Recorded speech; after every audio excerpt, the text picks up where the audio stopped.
Welcome to this podcast about the YouTube Works Award 2026. We had 5 categories and 5 winning cases, but where we always get one question, like after it's all been handed out and we did the ceremony and everyone's happy, it's on pictures, on stages, celebrating. It's like, what really happened in the jury? What really happened? What really happened? And that's why we're here today. We're here to get a look under the hood, peek behind the curtain, where I'm super pleased to have one of our most trusted voices in the industry, Henriette from the Bond from Adverteerders, BVA, was the head of the YouTube Works jury. How long have we been doing this now? I think this was the 6th time. 6th time, including the digital edition? Including the digital edition. 6th time, amazing. Yeah. And we're going to hear from her about the journey that we've made, but also why we think we're in a new era with YouTube. And live from the 2026 jury. Last minute. Yes, in thank the building. You for having me. Nneka from Home Agency. Yes. Thank you for joining us. Happy to be here. Yeah. Yeah. Are we ready to kick it off and dig in? Looking at how these brands became trusted voices on YouTube, how they used AI, how they built cultural moments that no one wanted to miss out on. We're ready to... Let's do it. 5 awards this year. What's your favorite award? Yeah, that's tough because all the categories have their merits. But what I was most curious about is to see what was happening in the new category, the AI Visionary. This was the first time we had that. And so that was definitely very interesting to see the cases and to look, and to watch the discussion. So I think for the people listening, what is an AI visionary case, right? What defines the category? I'll give you a little bit of the official description of the award. You needed to show required evidence of being a difference maker. Campaigns had to use AI not only to achieve production or planning feats that could not be done without AI, but it should have also done something that was deemed impossible from a budget or people limitation perspective. And we had a very clear winner, or wasn't it not that much of a clear winner? Well, I think in all categories we had fierce debates, and there were other contenders, but I think we all as a jury were very happy with the eventual winner. And the winner was, of course, KPN with a word joke of a submission. So usually I would disqualify people making these Those kind of jokes. word jokes, but it was the whole house AIP holidays with a cat. Yeah, true. Should we give it a go? Did you give us the official jury commentary? I think the overall judgment of the jury was that they were really impressed by the fact that AI was used in such a complete way, really a 360 degrees. So not only Gen AI, not only using the planning tools, but really in an integrated version. And that for a campaign that's building on Louis the cat of KPN that's been around for a long time. So within an existing construct, they built something new using AI, which in the end proved very effective. So that I think was the major trigger for us to award them the prize in this category. I think it's a bit sad for me. Like I've worked at YouTube, I think, for 8 or 9 years. And one thing I've spent a lot of time on is explaining that YouTube is not a platform for cat videos. I'm also really big on AI. And to now find my favorite platform with the favorite tool coming together in a campaign. Yeah. It's but I congratulated them. Yeah. But how do you look at the campaign and using AI in campaigning? I think it's a combination of trying to understand the modern development of AI, but still yearning for a nostalgic feel of way back then, of just sitting together and enjoying pure family time together, watching even cat films. I think those two, the use of that nostalgic feel and also modern technology came together in a right way. And I think you see that in the end results, right? Do you think this campaign would have not been possible without AI? Well, the KPN people told me that the whole cat thing was natural. So they dropped him in the snow and made him watch the fish store. I'm not sure if I totally believe that, but but we've seen cat videos, of course, previously. But I think the whole complete approach to it would not have been possible without AI. And I think what was impressive is the results they scored with it. One of them being a much more cost-effective reach number, so their CPM was a lot lower. So that was also a reason for us to say, well, AI is not an objective, but it's a means to an end, and the end was indeed very successful. So I think, I think you could conclude this wouldn't have been possible without the AI solutions. Do you think there's something to learn from this case that others could learn from this case when it comes to using AI? I think for a lot of clients, AI is still a black box. There's still a need to understand it properly, also from a media planning perspective. What is in it for me from a cost-efficient perspective, and what does it really help in the end if you look at the bigger goal? What do you want to achieve? And I think even daring to go there and make specific choices to do that was pretty impressive in a way. Yeah.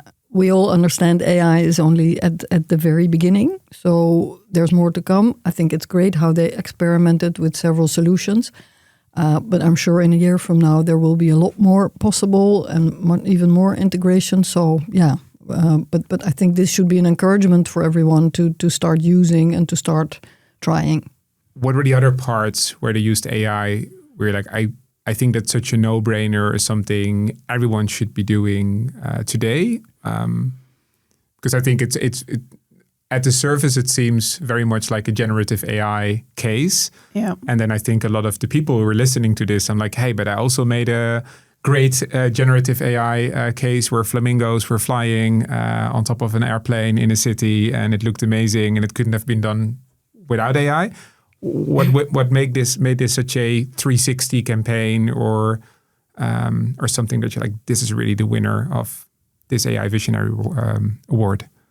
Yeah, I think that's really in the area of media planning, media forecasting, and so on. Yeah, the efficiency of using the right tools within YouTube itself, and also from a creative perspective, also I think just the right combination of all these elements were used in a very smart, strategic way. So I know the jury also, especially in the YouTube Works Award, really looks at the hard numbers.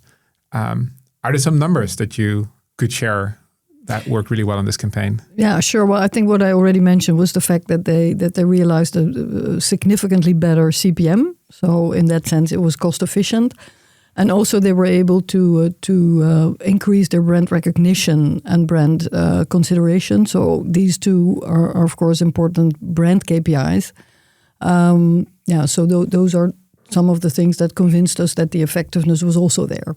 Yeah, so well-rounded case, tapped into something that I would then do recognize as internet culture, which is cat videos, using generative AI to produce something they otherwise couldn't have done, and then using AI to drive media. I think that's... Yeah, and I think what wasn't mentioned yet is that they built on something that was already there for a long time. And so they've now leveraged AI to make it, again, successful. But I think it also shows how important it is that as a brand, you try to be as consistent as possible, recognizable as possible. And then even if you've had Louis the Cat for ages, you can still build brand, have brand lift and so on. Understanding what works for your audience, it has been working for a long time. And how can you leverage that in the most cost-efficient way? Great. So yeah, I mean, people who know me, they would thought I would go on about AI forever. Yeah, we were afraid of that. Okay. And that I would never, and that this would also be my favorite category on of the YouTube Works Awards, but it's definitely not. There is one favorite I have, I'll admit, and it's the Underdog Award. Why is it my favorite? Because I think the mission of YouTube has always been give everyone a voice and show them the world. And I think what is so unique to this YouTube era we're in right now is that it is not only true for you as a creator, but it's also true for you as a brand. So the award where you've done a lot without the means that the really big brands have out there is all about being resourceful, persistent, being brilliant. So it's really about honoring campaigns that achieved spectacular scale on digital, on YouTube, built massive communities there and impact despite having budget limitations. The winner, to me, was a little bit of a surprise. Really? So you're going to get a lot of questions about it, but I also know you had a fierce debate. The winner is Q-Dance with The Masthead becomes the main stage for DEFCON 1. Let's get a little bit on the inside here on the heated debate that you had, because this is such a big, global, famous brand, internationally recognized festival. And as a jury, you qualified it as the underdog. So I read you've ultimately agreed to it. That sounds like this is the case where I'm going to get some gossip and some insights on what they achieved. Yeah, well, I think you already touched the essence of that debate, which is indeed, I mean, Q-Dance is a mega brand. So how could it qualify for underdog? But in the discussion, we really felt that the way they used the minimal budget they had to create an excellent result was in the end meeting the criteria for this category. So they did it creatively, they did it smartly, they built on their heritage, again, very effectively. And so with a very limited budget, they achieved mega results. So yes, I think I understand the raised eyebrows, but it's definitely the right winner. And I think that was part of the challenge too. You would think it's known to everybody, but there's this subculture that still there's room for growing their audience. And I think that was an interesting aspect of the case itself. I didn't know there's a huge part of the Netherlands and behind that don't know the brand itself yet. And I think how they approach that in a very interesting way, very daring again. Very brand unsafe in a way if you go for live stream was an interesting angle of judging this case. You just gave a little bit around like they did some things that were maybe a little bit risky, a little bit unexpected. We all know live streams are really big on YouTube right now, but what was the thing that really made this special? There was a clear insight from the start. Like there's a specific audience that they wanted to grow. Festivals are getting expensive. So I think if I'm not mistaken, it was female between a certain age, right? Yeah. And they were able to target that very specifically. Yeah. And they achieved a great increase in audience in that target group. Right. And I think it's interesting to look at how they approach that from an inside perspective into, okay, how can we use media planning in if you look at the audience itself, it's a pretty difficult audience in terms of media use itself, but how can you make that interesting in order to actually engage them and reach them in a proper way within the time constraints that they had? Yeah. I think the festival is for 1 weekend. Yeah, something like that. So they had a very interesting planning strategy. They had a pre-phase where they announced it, they created expectations. Then, of course, during the festival, there was live stream, but then there was also a post period where they used the material and sort of further broadened the reach and the audience that they wanted to reach. Mm-hmm. So we were also impressed by that strategy, which had worked so well. Is there something in there that you're like I'm immediately triggered by like this combination of this super popular, well-established, known brand, where you would normally maybe not even think about doing something mass media like, and then saying, well, but here's this group within my audience where I can do the mass media stuff, but on a smaller group. Mm-hmm. Is that a best practice that you see? Would you A, see that is a best practice, and B, is it something other brands could learn from? I think we have to go back to the audience itself. If you look at I think they define a pretty young audience, and I think one of the things that they found really interesting is how can we lower the threshold for them to have a sneak peek into what's actually happening in the festival itself. If people cannot buy the ticket itself, how can we find a way to reach them in an interesting way. And I think starting from that cultural insight, really deep diving into who the audience is, what they need, what are the boundaries, and how can we push through that in order to expose the brand itself was an interesting way that they approach this whole case. Okay, I'm starting to get there, right? Big brands, but this was about a specific sub-audience where they've done an entire campaign for 80,000 euros. But what did they get in return? Let me read it because it's a lot. And they got a totally new audience with 40% brand new people. So that growth is, of course, impressive. But what was interesting was that was not only a one-off. That audience stayed with them. So also for the long run, they've increased their the people who follow them. They had new subscribers, and also in the after period, which I just explained, they were able to still grow that number of subscriptions. So I think that's pretty impressive. Yeah, it is. Okay, I'm convinced. Okay. They deserve the award. It's not. I mean, there's no. I hope everyone that's listening is also convinced, right? Because I do have to say, like, doing something this full blown, where you use YouTube in the living room, where you use streaming. Where you give people on the big screen this experience of being at the festival without being there. Right. I can definitely get why you're saying, well, if you can pull that off for 80,000 euros, then anyone could pull off maybe 25% of that if they're not such a big brand. And I would hope big brands would learn from this and could see some value in it. And small brands too. Yeah. Amazing. So we just talked about your favorite category, Henriette, my favorite category. What's your favorite category? I think that would be the change makers. Yeah, that was my favorite one, I guess. And why? Because we won that one. No. So maybe you can't.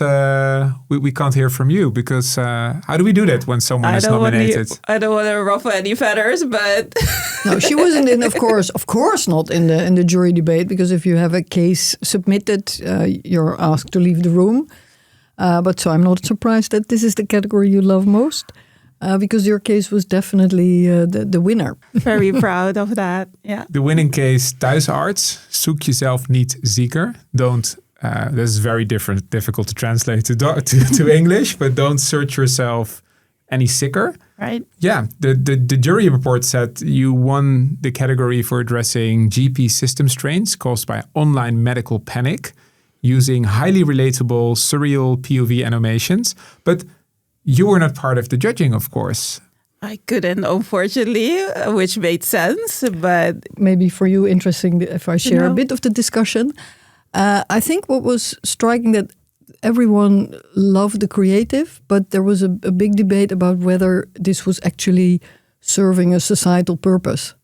There was not everyone who recognized the fact that there's a lot of pressure on general practitioners, that they get, in fact, too many patients, and that this is a solution for relieving that pressure and giving advice to people so that they do not have to necessarily go for each and every issue they have to the GP. So once that was established, we were all convinced that this was the right winner. First of all, because of the issue they're addressing. Secondly, because of the creative.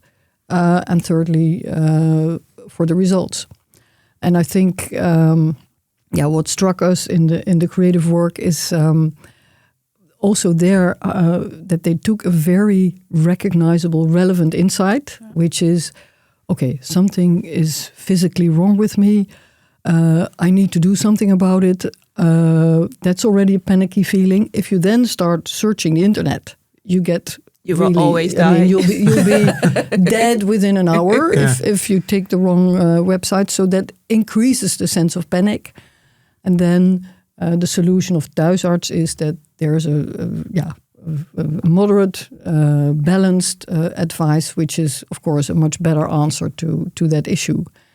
And so that insight was visualized with people getting panicky and sort of over-the-top situations, which was also very funny. And then with contrast was sort of calm response of thuisarts, come with us and we'll give you the right answer. So yeah, I think all in all that was really the combination of all these factors made this the winner. What was the biggest thing you had to overcome together with your clients to get this campaign live? Because how did we get here? How did you get to this super impactful, surreal situations on YouTube? Well, that's an interesting thing. A lot of people don't know that they haven't even advertised before. So this is also a first. I was really proud of the team of even convincing the client to do a campaign in a way that even pushes the boundaries in a creative way. And we found a way to link that also back to Google, YouTube.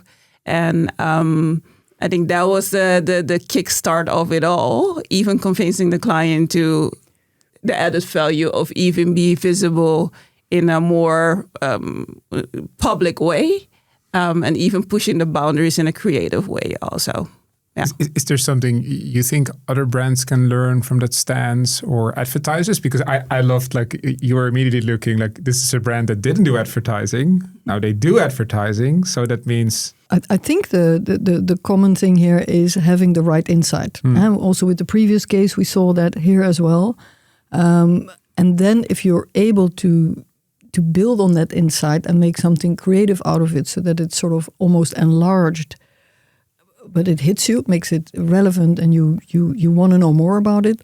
I think that is something, I mean, that's been there forever, even before YouTube, but it still goes, for the platform.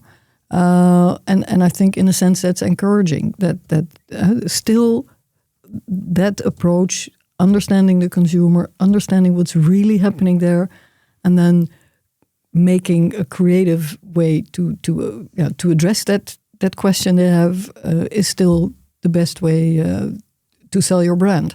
And this is a great case. And if you see that they hadn't advertised before and they've really significantly lifted their brand awareness, I think it's also a great result. Oh, well done. Sure. Congratulations again. Thank you so much. So well done. Shout out to the team. Really proud of them.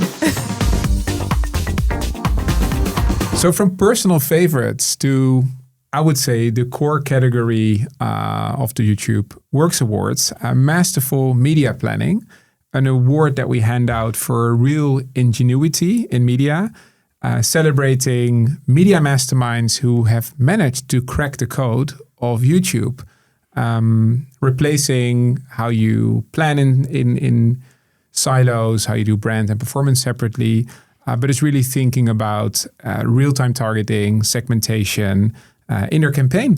And the winner of this year has been Albert Heijn with Sounds Like Weekend, the one you didn't skip. And now I'm going to ask Henriette to sing the tune. No, I can't. No? Okay, you? I'm not even there. Okay. A big question, of course, is like, it's been such a big campaign, but how did they smartly use YouTube's formats across all the different devices that people watch YouTube on, from their CTV to their mobile, vertical, horizontal? Or did they just take their television ad, crop it a little bit? Well, I think we're beyond that. Yeah. I think marketeers have learned that is not the solution.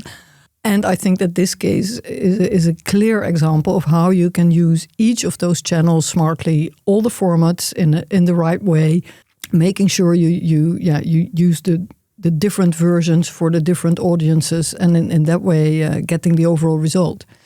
And of course, I mean, this is a case that's not YouTube only. It's been across each and every media type.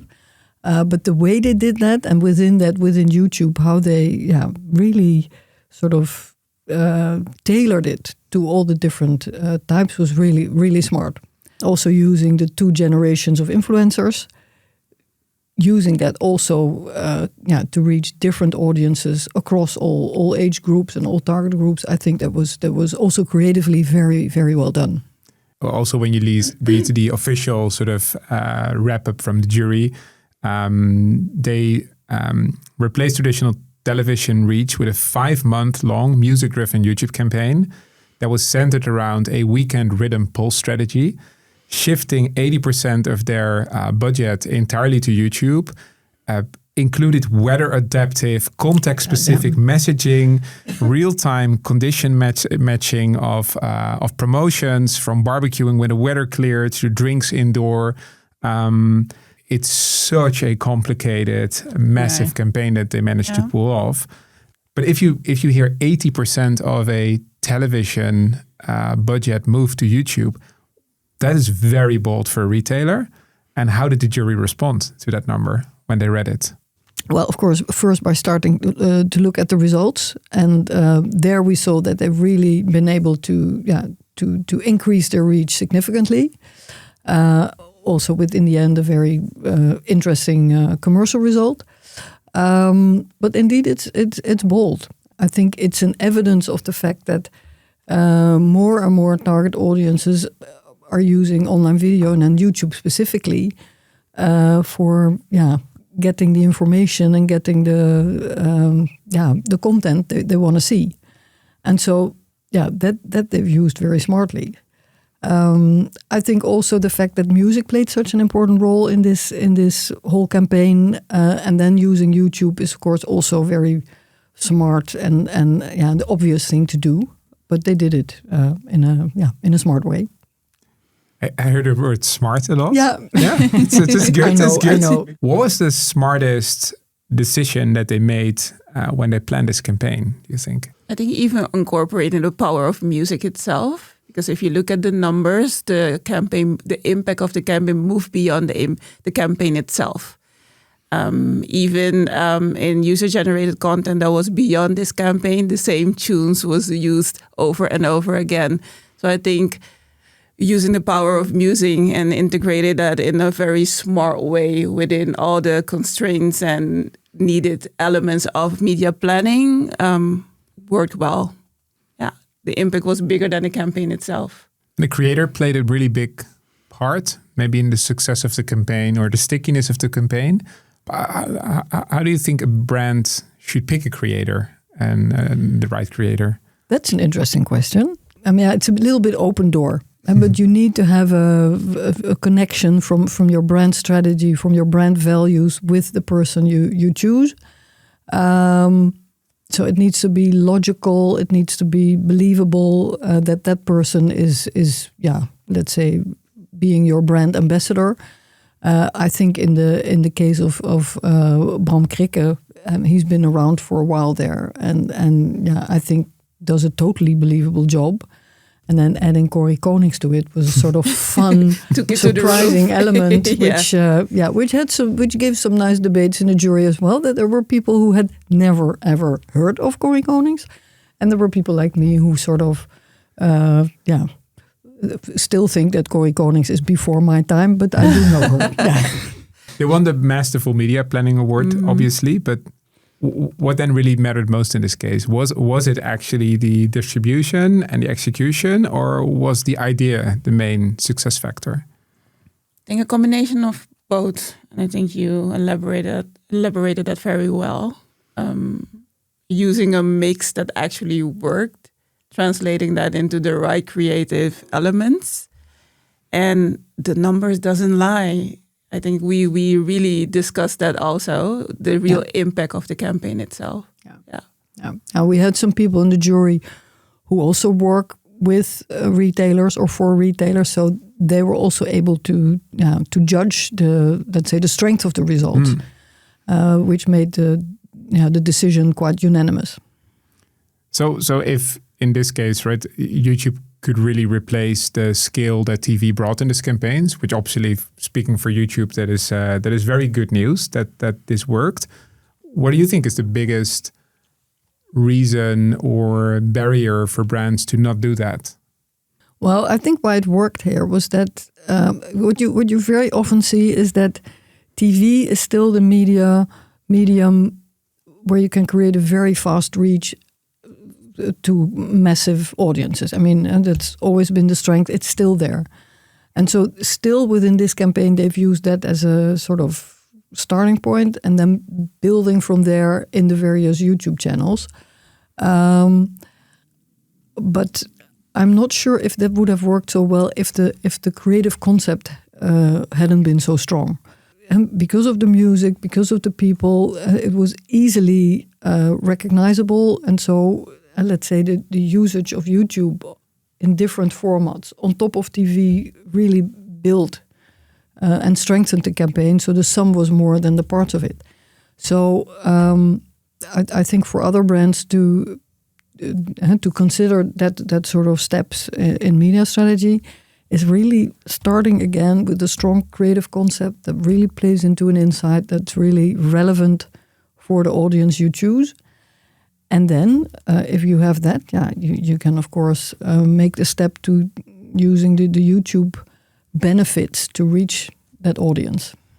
So I think we said even a great media plan and a media mix starts with a great idea, starts with a great creative idea, which brings us to the final award, Creative Excellence.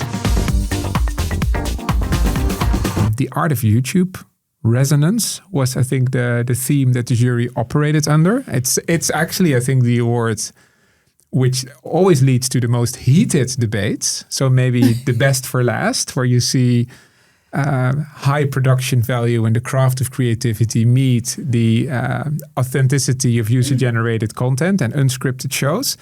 Where we had a winner that we already heard from before. They brought cat videos back on YouTube.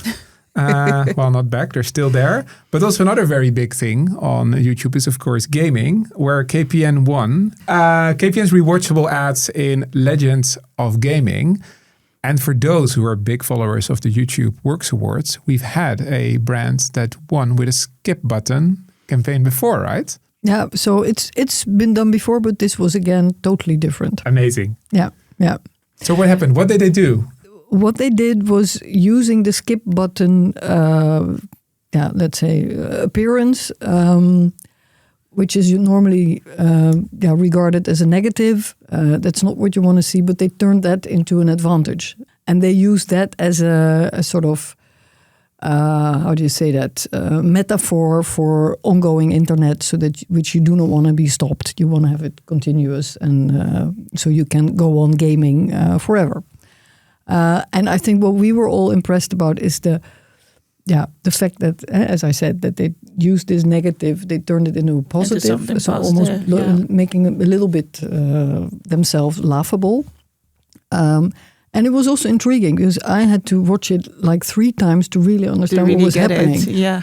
Which I guess is then one of the objectives that was met. So in a way, but it was very well integrated into the script in a very creative way. I guess everybody's annoyed, with having to skip every time that you don't like something. But I think it was very well done in a way. Yeah. I mean, you raised a good point, right? Not everyone likes ads, especially not when they're relevant. Do you think viewers are really generally hostile towards ads, or just to ads that seem out of place with the activity or whatever you're doing?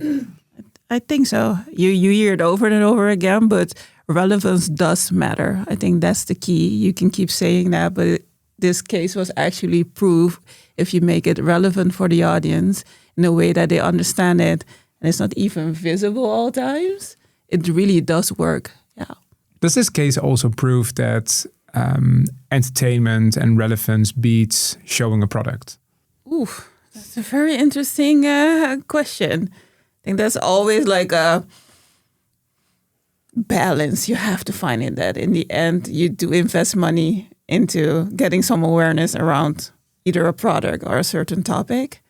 But I think the challenge is you can get away with something that's just easily done and the expected way.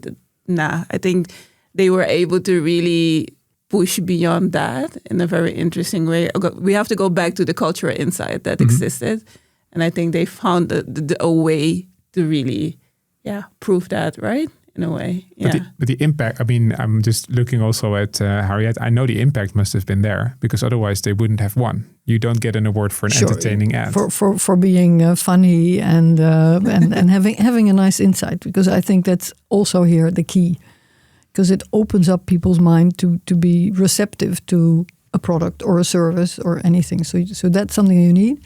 And they did that effectively because they significantly built their brand consideration and brand preference among the gamers. And of course, I mean, for a brand like KPN, it's very hard for us to judge what was really the effect of this relatively small campaign in the context of everything else they're doing. I mean, you have Louis the Cat, you have also the internet peste campaigns. So a lot is happening there. So how can you isolate that effect?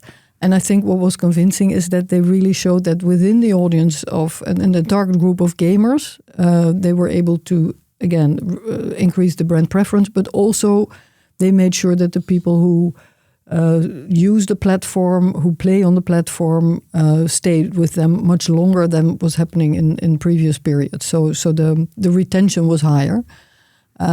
So that made us convinced that this specific campaign actually had this specific result. And what role do you think the creator played here? Was that key to the success, or we just also had another? Yeah, well, he's been around for a while. Yeah. So he in itself, I don't think is the trigger for this uplift. But of course, I mean, he's part of the whole concept. And again, as I was saying earlier, consistency is important. So I think we have quite a few examples of working with creators that shine through, I think, this year. Use of AI, multi formats being on every different screen. It's a little bit of a new era that we're advertising in. And to what extent do you see across all the cases you've reviewed, because it's always quite a few things you need to plow through as a jury. What are some of the things you've learned from across maybe each of these categories of where you see the work is really ready for this new era of marketing versus where are there rooms for opportunity that everyone can still learn from? Well, I think what you just mentioned, you see definitely that more and more creators are used, influencers, creators. And as we were discussing earlier, the necessity to make that sort of totally relevant link with your brand, that comes out as a real area where everyone should invest in. And there were some cases where you could argue, why is this person selected? And there were cases where it was quite obvious that this was the right creator. So I think in that area, we can still all learn. So there we have it. We talked through all the 5 winners, all very excited and proud of the awards that they've won, and they should be. But they all had one question. What about the Grand Prix? Every year, the jury voted on a Grand Prix. But this year, Henriette, we're going to do it different. Yeah. And it's not that we couldn't make a decision, but we thought it would be very interesting to see what the people in the trade are thinking. And so what is everyone in the world of advertising, communication thinking of these award winners, and which of them do they feel is even better than the rest and deserves the Grand Prix? So it's going to be public voting.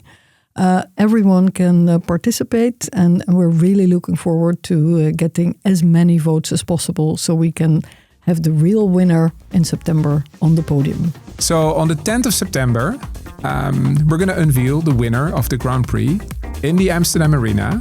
A big thank you for listening or watching to our podcast on YouTube, but also a big call to action to you. Please vote now.